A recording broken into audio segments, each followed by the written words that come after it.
420 টাকা নিয়েছে এই পুরো ফুলটার দাম।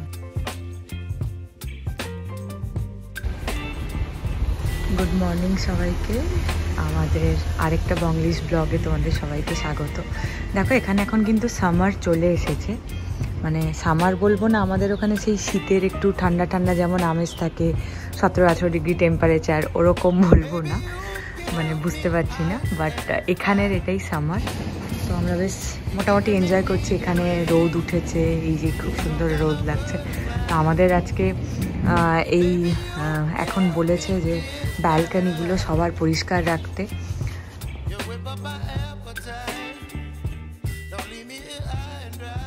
তো উইন্টারের সময় যদি তুমি কিছু মানে ব্যালকানিতে রাখতেও পারো, কিন্তু এখন যেহেতু সামার চলে এসছে, তো সামারে ব্যালকানিতে আর কিছু রাখা যাবে না। ব্যালকানি মোটামুটি পরিষ্কার করে দিতে হবে। যদি কোনো গাছের মধ্যে ফুল থাকে তো ঠিক আছে, বাট ধরো অনেক সময় যেমন আমিই রেখেছিলাম, আমার 2টো গাছ নষ্ট হয়ে গেছিলো আমি যখন ইন্ডিয়া গেছিলাম। তো ফিরে এসে দেখছি গাছগুলো নষ্ট হয়ে গেছে, আমি ওগুলোকে বারান্দায় রেখেছিলাম। তো এখন দিয়ে দিয়েছে আজ থেকে।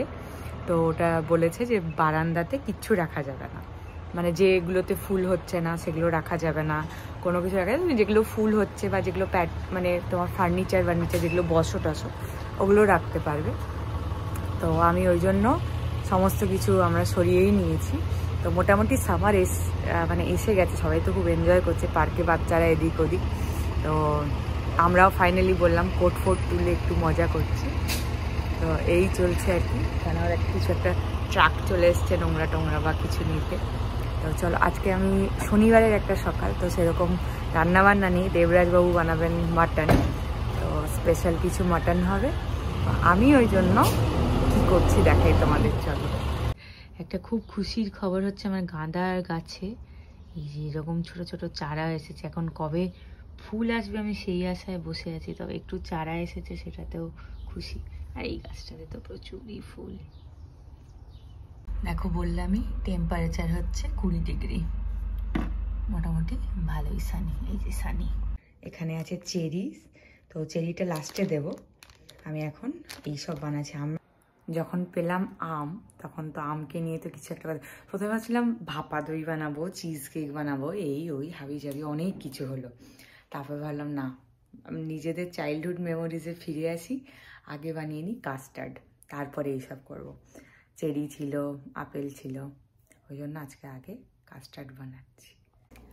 আমরা আবার ছোটোবেলায় স্কুল ছুটি পড়ে গেলে, বিশেষ করে সামার ভ্যাকেশানে মায়েরও স্কুল ছুটি, আমারও স্কুল ছুটি পড়ে যেত, তো মা তখন কাস্টার্ড বানাতো বিকেলবেলায় আমাদের, মানে ভাত টাত খেয়ে ওই গরমটা এনজয় করার জন্য আমরা 2 বোন, মা, মাসি, আমরা সবসময় কাস্টার্ডই খেতাম।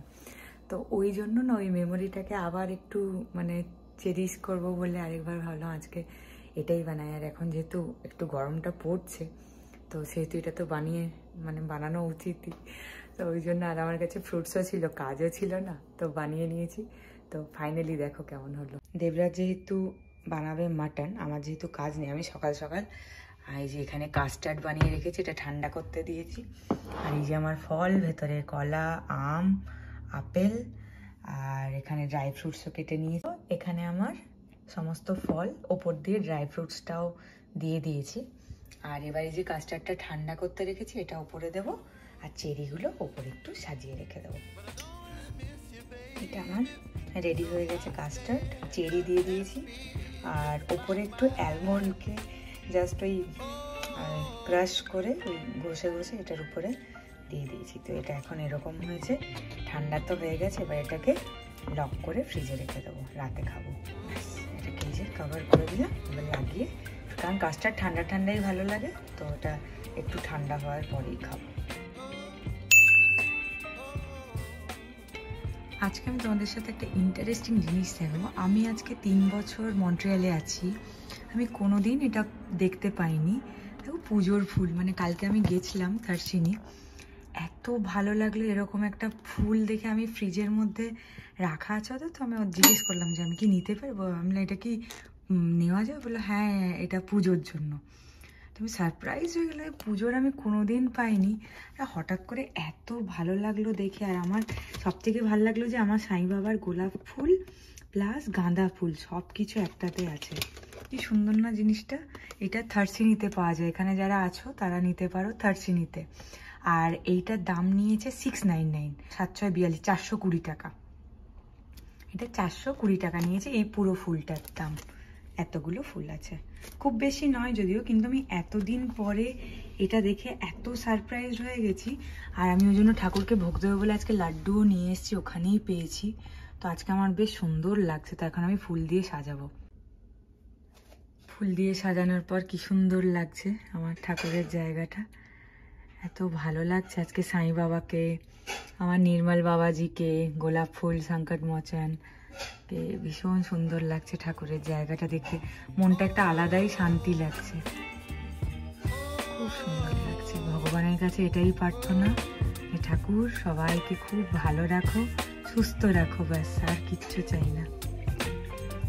সবাইকে অনেক দিন পর আমাদের ঠাকুরের জায়গাটা দেখিয়ে দিলাম। এটা আজকে আমার পুজো। তো এখানে কি হয়েছে দেখুন, রিয়ের মা রিকে ঘরে নিয়ে আসার চেষ্টা করছে, আর রি চারদিকে ঘোরাঘুরি করছে। টাটা, চলে চলে চলে চলে, ওকে বাদ দে, চলে চলে গেলাম। আচ্ছা টাটা টাটা টাটা, হ্যাঁ চলো টাটা মামা, বাই। ছি ছি ছি, লাগিয়ে দিলাম, দেখা যাচ্ছে না দাঁড়িয়ে। আচ্ছা আচ্ছা, আসছে, এসো টাটা। ছি ছি ছি, বাড়ি এসো, এসো এসো। আয় আয় আয় বাবা আয়, সবাই দেখছে, আমার ভিডিও তো সবাই তো দেখছে। মেয়েটা বাড়িতে ঢুকছে, আয়। এসো, এই ভিডিওটা এইভাবেই শেষ করতে হচ্ছে আমাদের। চলো চলো আমরা এখন টাটা করবো। টাটা, বোঝাও বোঝাও, আজকের ব্লগটা এখানেই শেষ করলাম। আজকের ব্লগটা আমরা এখানেই শেষ করলাম। আমাদের ব্লগটা ভালো লাগলে অবশ্যই একটা লাইক করে দিও। দেখো দেখো, দেখা হবে আমাদের পরের একটা ব্লগে। ততদিন তোমরা সবাই ভালো থাকো, সুস্থ থাকো, টাটা।